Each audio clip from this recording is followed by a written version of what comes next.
I want to now go into the GNF data, show you quite a different graph, a lot more complexity within the graph. But I hope what you've begun to see here is that the graph really represents the numbers and how numbers are related to each other and how different things here pan out. Okay. So do we want to do pig GI tract or do we want to do the mouse atlas? Should we try pig GI tract? It's a bit less complicated. Yeah, and we're an agricultural research institute after all. Let's do the pig GI tract. Okay. So drop that in again and say just check that it's hit the right numbers. Okay. And we'll say okay.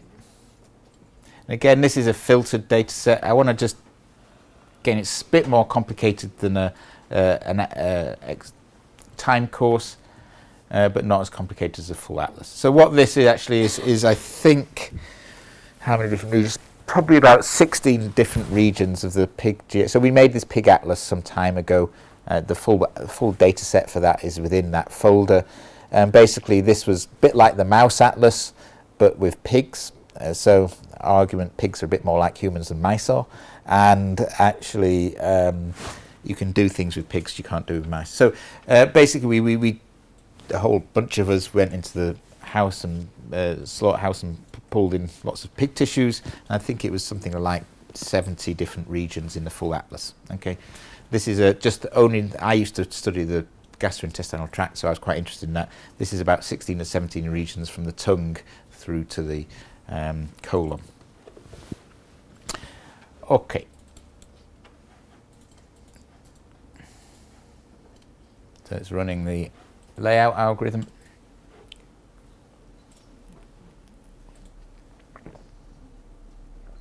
Okay. So now you can see the graph is a little bit more complex. We have lots of structure there. So structure is good. So structure means that you have things which are grouped into some expressions. If you load up a graph and it just looks like a big hairball, you don't have much structure. Okay, that's the nature of the data. It's just what it is.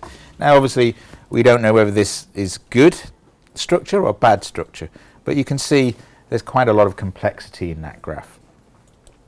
And what have we got now? We have, so if you want to know something about your graph, this little question mark here says that there are 5,000 nodes and 200,000 edges. Okay, it tells you something about connectivity, how many, there's an average of 75 edges per node. And you can see there that it's all formed into lovely structure. So again, running the MCL, now routine to you all. We can run this on. Okay, so a lot more structure, a lot more things going on with this data set, a lot more kind of biological variation associated with this. And I'm conscious of time. I'm just going to quickly go through this and then go through some of the things you can do. So again, too many columns, too much information. Deselect all, select symbol, gene description, atlas profile. Okay.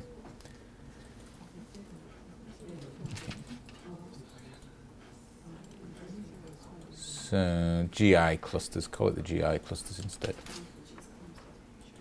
Cluster 1, we've got a description. Okay.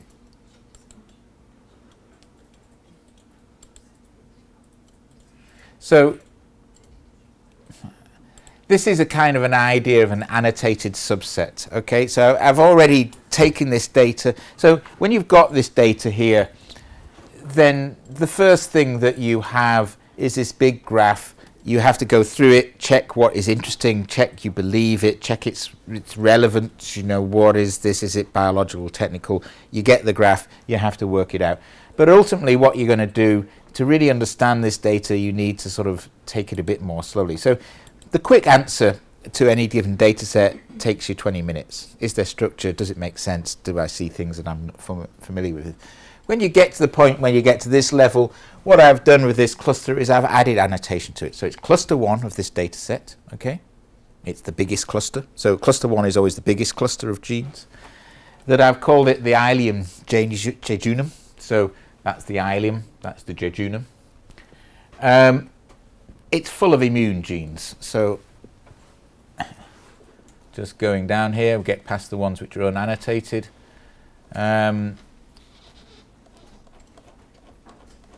Let's find some CD antigens.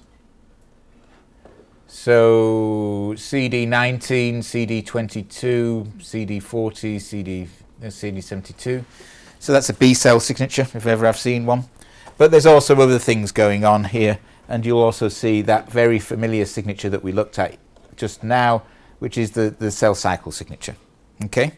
So what we've actually captured here with this biggest cluster is immune biology of the gut. So the distal gut, your jejunum and ileum are full of immune cells, pairs, patches, plus actually a lot more distributed immune cells.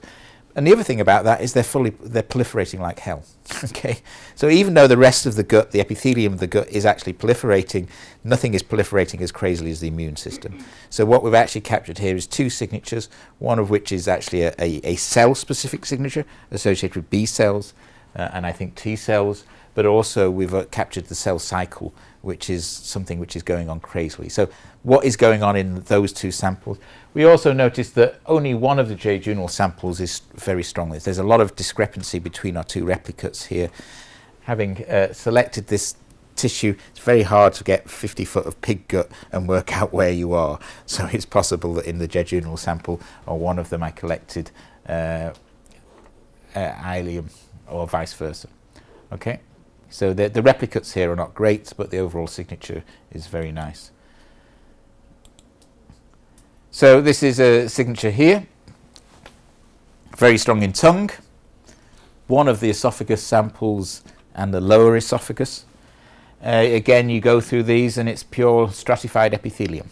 Okay, what is different about those tissues that makes them different from all the other tissues that I've just collected? Well, they're all very full of stratified epithelium. And if I go down the list, I'm sure I'll find lots of keratins in there. Keratin 13, 15, 5, 71, 78, okay? Full of keratins. Next list. So similar but different. So this is mainly in the tongue. And actually in one of the esophageal samples. And if I go down here, you'll see myosin, myosin, myosin, myosin. It's muscle, okay? So you can take this big data up and you just basically divide it up into chunks and you can go through it. So this bit only in the small intestine, okay? What's the small intestine got? Lots of, look at those are all your transporters. So all these are epithelial transporters that take your food and basically turn it into, internalize it. And likewise you can go through here.